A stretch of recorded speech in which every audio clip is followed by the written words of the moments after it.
Hello दोस्तों, मेरा नाम रश्मि साबले।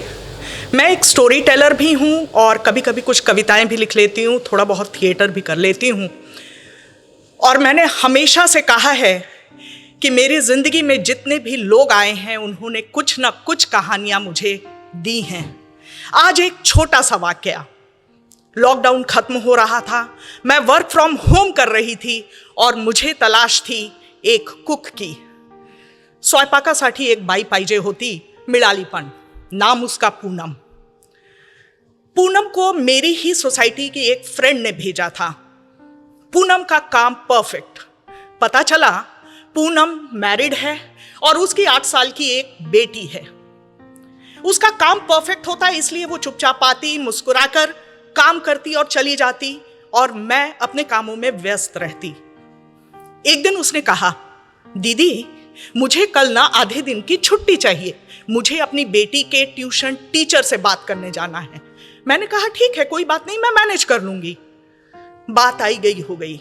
कुछ दिनों बाद उसने फिर कहा, दीदी मुझे कल शनिवार है ना, फुल डे की छुट्टी चाहिए क्योंकि मैं अपनी बेटी के बर्थडे का ड्रेस लेने जा रही हूं। मैंने कहा शनिवार, ठीक है हम ऑर्डर कर लेंगे। बात आई गई हो गई। और उस दिन शनिवार को वाकई दोस्तों मैं काफी बिजी थी क्योंकि विमेंस डे आ रहा था और मैं विमेन एम्पावरमेंट पर एक आर्टिकल लिख रही थी। सुबह से मैंने सारी किताबें इधर उधर कर दी, उथल पुथल कर दिया और गूगल भी सर्च कर डाला। कभी सोचती किरण बेदी के बारे में बोलूं, इंदिरा गांधी के बारे में या लक्ष्मीबाई के बारे में, नहीं तो गीता फोगाट या सानिया मिर्जा के बारे में। अभी मैं इस उधेड़बुन में थी ही कि मेरी फ्रेंड का फोन आया। रश्मि तूने फिर से पूनम को छुट्टी दे दी? मैंने कहा हाँ, उसे जरूरत थी। अरे तुझे पता नहीं है, बाई लोग बहुत चालू होती हैं, छुट्टी मार के ना कहीं घूम रही होगी। और तू तो मीठा बोलती है ना, इसलिए तेरे नाक के नीचे तुझे बेवकूफ बनाती हैं। उसने मुझे बोलने ही नहीं दिया। फोन रखने के बाद थोड़ा सा गुस्सा तो आया। दूसरे दिन जब पूनम आई मुस्कुराते हुए, दीदी आज मैं क्या बनाऊं? मैंने कहा पहले तू बैठ चुपचाप और ये बता कल तुझे छुट्टी के लिए तूने मुझसे झूठ क्यों बोला? मैं तुझे मना करती हूँ क्या छुट्टी के लिए? बेवकूफ बनाती है।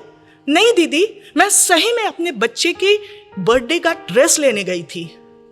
कहीं ना कहीं मुझे उसकी बातों में सच्चाई नजर आई। मैंने कहा ठीक है, जा अपने लिए और मेरे लिए 1 कप चाय ले आ। बात थोड़ी सी बुरी लग रही थी दोस्तों, क्योंकि मैं कभी इस तरीके से किसी से बात नहीं करती।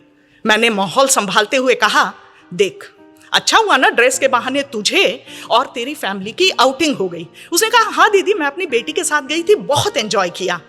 मैंने कहा तेरे हस्बैंड, छुट्टी नहीं मिली होगी?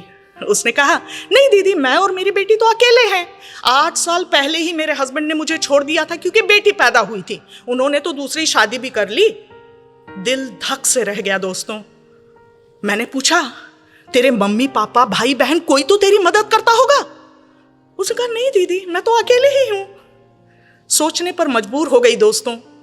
कहां मैं किताबों में और गूगल सर्च कर रही थी, मेरे सामने ही साक्षात लक्ष्मीबाई बैठी थी, एक ऐसी सिंगल मदर जो सालों से अपनी बेटी को अपने बलबूते पर पाल रही है, पढ़ा लिखा रही है, और वो भी ऐसे तबके से जहां ना उसे कोई फाइनेंशियल सिक्योरिटी है और ना ही रिश्तेदारों का साथ। उसने कहा दीदी मेरे रिश्तेदार क्या मदद करेंगे, वो तो खुद गरीब हैं। मुझसे रहा नहीं गया दोस्तों। मैंने कहा देख, अगले महीने से ना तेरी बेटी के ट्यूशन की फीस मैं दे दूंगी। उसने कहा नहीं दीदी, मैं कमा लेती हूं ना, और सिर्फ 800 रुपए तो हैं।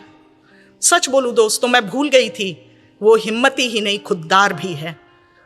और सच बात है, हम भूल जाते हैं हमारे घरों में देखना, हमारे आसपास देखना, कितने ऐसे एग्जाम्पल्स मिल जाएंगे। मैंने उससे कहा कि देख तुझे ना ठीक से काम करना नहीं आता, तुझे लगता है मैं तुझे कम पैसे दे रही हूं, अगले महीने से तेरी पगार बढ़ा दी।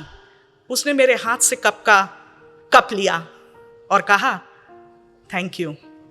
जैसे बोल रही हो दीदी आप सुधरेंगी नहीं। मैंने भी मन में सोचा तू है तो मैं भी मैं हूं ना। Thank you.